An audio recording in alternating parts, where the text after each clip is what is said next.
Vamos a conocer enseguida una de las simbologías más interesantes en ArcGIS Pro, que es la simbología de charts, que emplea gráficos asociados a los valores de las figuras. Como se trata de una simbología asociada a cantidades, vamos a revisar la tabla de esta capa de ejemplo, que es la tabla de municipios, clic derecho en el nombre de la capa, tabla de atributos. Entre los atributos figura aquí datos de población en 4 años diferentes. Por aquí tenemos también población en la cabecera y población en el resto del municipio para 2023. Son atributos que voy a emplear enseguida en algunos ejercicios. Cerramos aquí la tabla, vamos a proceder a la simbología, ya está activada la capa, voy aquí a Feature Layer, luego a simbología e ingresamos aquí a Charts. Por defecto el sistema ya empieza a generar un gráfico de columnas en este caso, pero vamos a personalizar esta simbología a nuestro gusto. Como el programa deja los polígonos inicialmente sin color, vamos a asignarle color aquí donde dice background o fondo.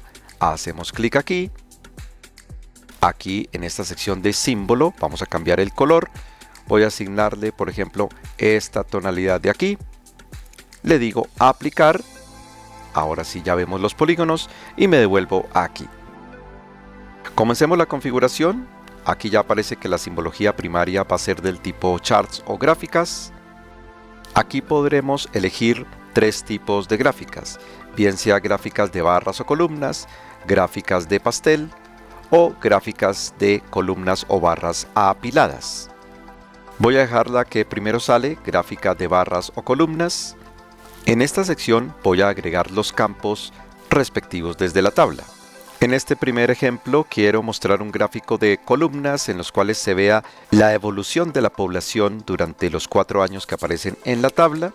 Aquí ya está seleccionado el primer año, población en 1993. Voy a agregar otro atributo que sería la población en el 2005. Ahí ya va apareciendo la otra columna. Voy a bajar aquí un poco. Voy a agregar ahora la población en el 2018. Y voy a agregar también la población proyectada 2023. El programa asigna colores diferentes a las diferentes columnas.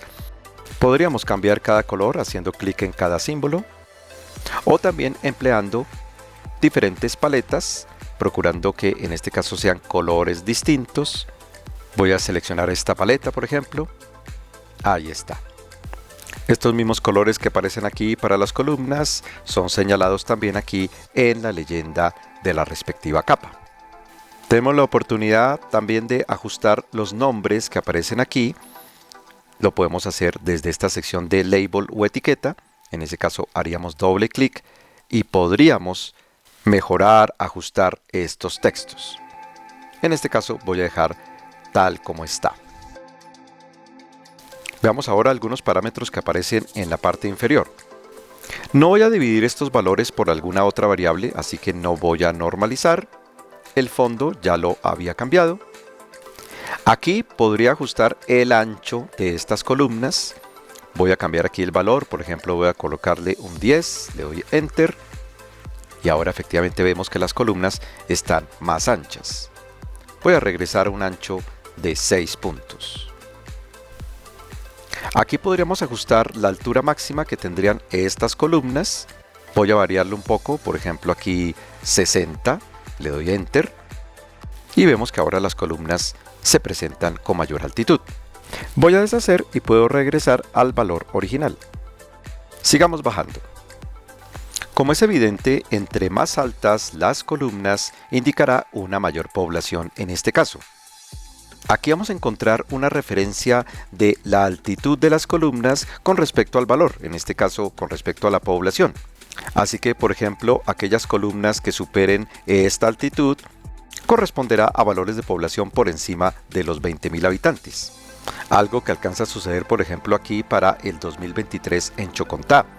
Mientras que para estos municipios, de acuerdo a la altura de estas columnas, no se alcanza a superar en ningún año los 10.000 habitantes. Conviene por supuesto tener este gráfico aquí. Si no lo deseamos podemos desactivarlo aquí donde dice Show Legend, pero es un gráfico muy útil, así que dejémoslo activado. Se puede personalizar el color de esta línea, el color de estas marcas. Eso lo podemos hacer desde aquí. Por ejemplo, voy a hacer un cambio, voy a colocarle aquí un color rojizo a ambos elementos y ahí lo tenemos. Sigamos bajando. Si lo deseamos, también podemos hacer que se vean ejes en la gráfica. Para eso activamos aquí. Y ahí tenemos eje vertical, eje horizontal. Voy a desactivar esta opción en este caso. También tenemos una opción sobre líneas guía. Vamos a abrir aquí esta sección. Conviene dejar activa esta opción para que el sistema prevenga, como dice allí, que las gráficas no queden sobrepuestas. Eso llega a suceder cuando son muchos polígonos, están muy apiñados y las gráficas se sobreponen. Vamos a dejar activa esta opción. Entre algunos elementos que aparecen acá, se podría dar un color de fondo al gráfico. Por defecto aparece que no va a haber color de fondo, pero podríamos asignar uno, digamos un color de fondo blanco u otro color. Esto será decisión del diseñador. Aquí nuevamente voy a colocar sin color para el fondo. Aquí, si lo deseo, podría ser que aparezca una línea ascendente. Puedo elegir algún tipo. Se refiere a esta línea que aparece allí, pero no es de mi interés en este caso. Así que vuelvo a la configuración por defecto. Sigamos aquí bajando. ¿A qué se refiere esto de símbolo de líneas guía?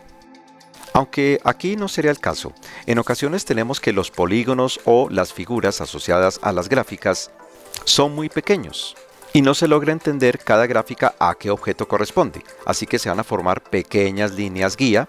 Me alejo un poco. Estos son ejemplos de líneas guía.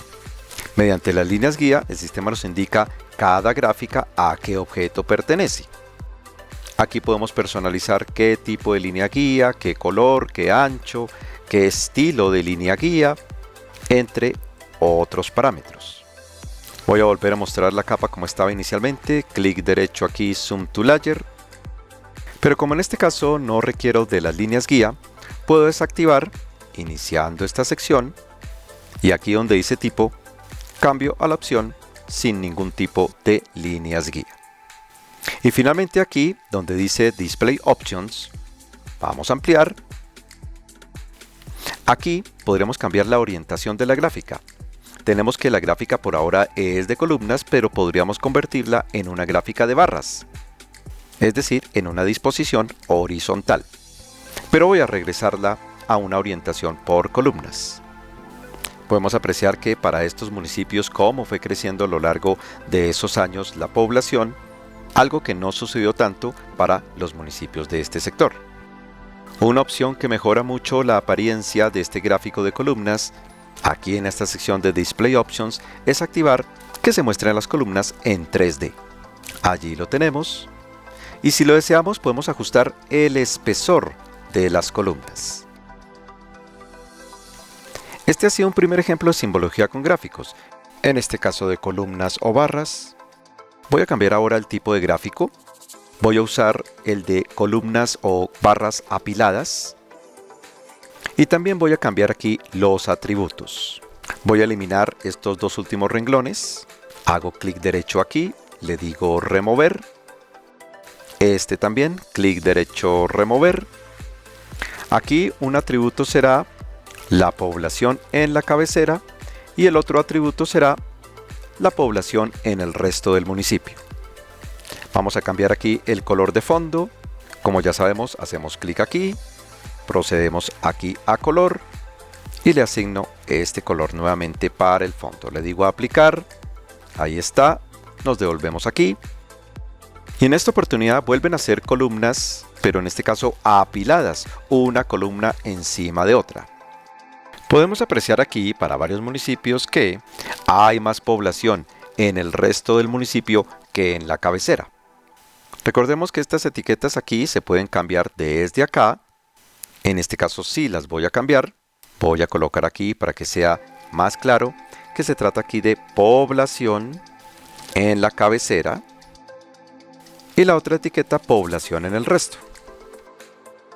Le damos Enter y al cambiar la etiqueta aquí, va a cambiar efectivamente aquí en la leyenda.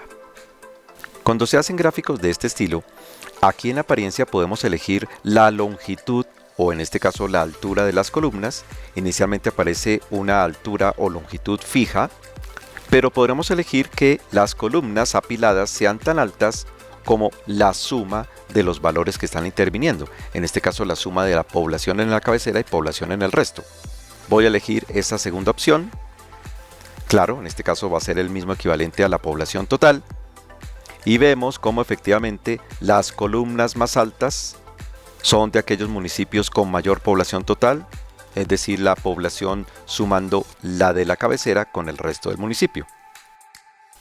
Aquí podemos elegir la altura máxima de estos gráficos, el ancho de estas columnas. Al igual que en el tipo de gráfico anterior, vamos a tener una barra de referencia, de modo tal que podremos saber, dependiendo de la altura de la barra, a cuánta población equivale. Recordemos que podemos hacer que esta gráfica salga o no, dependiendo si está activado esta sección de aquí. Al igual que en la gráfica anterior, podría personalizar los colores de este gráfico y de estas marcas. Aquí, si lo deseo, voy a activar y puedo hacer, como vemos, que salga una línea que rodee, que bordee las columnas apiladas. Y podríamos elegir incluso el color de esa línea de borde, pero no la voy a utilizar en este caso. Sigamos bajando. Al igual que el tipo de gráfico anterior, también tenemos opciones para las líneas guía, pero no las voy a usar en esta oportunidad, así que desactivo desde acá, le digo que no. Y para mejorar aún más la apariencia de estas columnas apiladas, vamos aquí a Display Options. Puedo cambiar aquí la orientación, puede ser columnas apiladas como viene, o puede ser también barras apiladas. Voy a regresarlo a columnas apiladas. Y también voy a hacer que se desplieguen en 3D. Y como ya sabemos, podemos ajustar el espesor, en este caso de las columnas apiladas. Este ha sido un ejemplo de simbología de gráficos del tipo stacked o apilado. Y vamos ahora al tipo de gráfico de pie o pastel.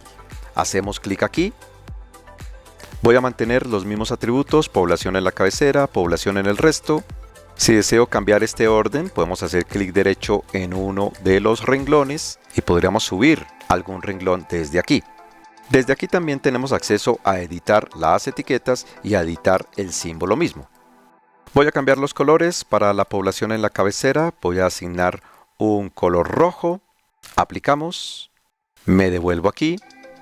Y para la población en el resto voy a asignar un color verde. Puede ser este. Aplicamos. Me devuelvo aquí. Voy a cambiar el color de fondo. Clic aquí, como ya sabemos. Vamos aquí a la sección de color. Y le asigno este nuevamente. Nos devolvemos aquí. Tenemos entonces ahora un gráfico de pastel. Podemos evidenciar que, de acuerdo a estos colores, población en la cabecera, población en el resto, podemos apreciar aquí que en Chocontá la población se concentra más en la cabecera que en el resto. En el caso de Suezca tiende a ser equilibrado, pero en el caso de Villapinzón, Tibirita, Machetá, Manta y Sesquilé, hay más población en el resto del municipio que en la cabecera. Al igual que en el tipo de gráfico anterior, voy a mejorar estas etiquetas desde acá para que sea más evidente que diga población en la cabecera y población en el resto. Tenemos aquí las etiquetas mejoradas. Aquí en apariencia, por defecto, el tamaño de los gráficos de pastel va a ser inicialmente el mismo. Por eso dice aquí tamaño fijo. Sin embargo, podemos cambiar para que el tamaño de las gráficas esté asociado a la suma de los valores que intervienen, en este caso la suma de la población en la cabecera y población en el resto, o incluso a otra variable en la tabla de atributos. Voy a decirle en este caso que el tamaño obedezca a la suma de los valores que participan. Vemos como efectivamente donde la suma de la población en la cabecera y población en el resto sea mayor, que sería equivalente a la población total, los gráficos van a ser de mayor tamaño, y en aquellos municipios con menor población, gráficos de menor tamaño. Aquí podemos indicar cuál va a ser el tamaño en puntos de la gráfica más pequeña. Por ejemplo, voy a cambiar aquí para que la gráfica más pequeña tenga un tamaño de 16 puntos. Ha aumentado el tamaño de la gráfica más pequeña, que era la de este municipio, y también en la misma proporción las otras gráficas. Y para tener una idea de a cuánto valor corresponde el diámetro de estas gráficas, tenemos esta gráfica aquí, que tal como aparece aquí, corresponde a la suma de los campos que participan. Con gráficas de este estilo se tiende a subestimar los valores, especialmente con los diagramas de gran tamaño. Para compensar esa subestimación, podemos activar aquí donde dice compensación de apariencia mediante un algoritmo definido por James Flannery. Se ajustan los tamaños de las gráficas y por supuesto se ajusta aquí la gráfica de referencia. Igual que en las gráficas anteriores, podríamos cambiar aquí el color de estas líneas y de estas marcas. Eso lo hacemos desde acá. También, si lo deseamos, podemos hacer que aparezca, activando aquí, un borde a la gráfica de pastel. Pero no deseo ese borde en este caso. Sigamos bajando entre los parámetros. Aquí de nuevo tengo opciones para las líneas guía, si las llego a necesitar. Conviene dejar activo esta opción para que no se sobrepongan las gráficas que estoy empleando. Y finalmente, en Display Options, al igual que los tipos de gráficos anteriores, tengo la opción de orientación. En este caso, la orientación se refiere a si el gráfico de pastel va a ser en sentido de las manecillas del reloj o en sentido inverso a las manecillas del reloj, o también llamado sentido antihorario. Voy a dejarlo con este tipo de orientación. Despleguemos también estos gráficos en 3D, activemos aquí. Es una apariencia mucho más llamativa. Algo muy interesante es que podemos ajustar la inclinación de las gráficas de pastel y aquí también el espesor de estas gráficas. Bien, estas han sido las simbologías de gráficas en ArcGIS Pro, bien sea de barras o columnas apiladas o esta última del tipo pastel.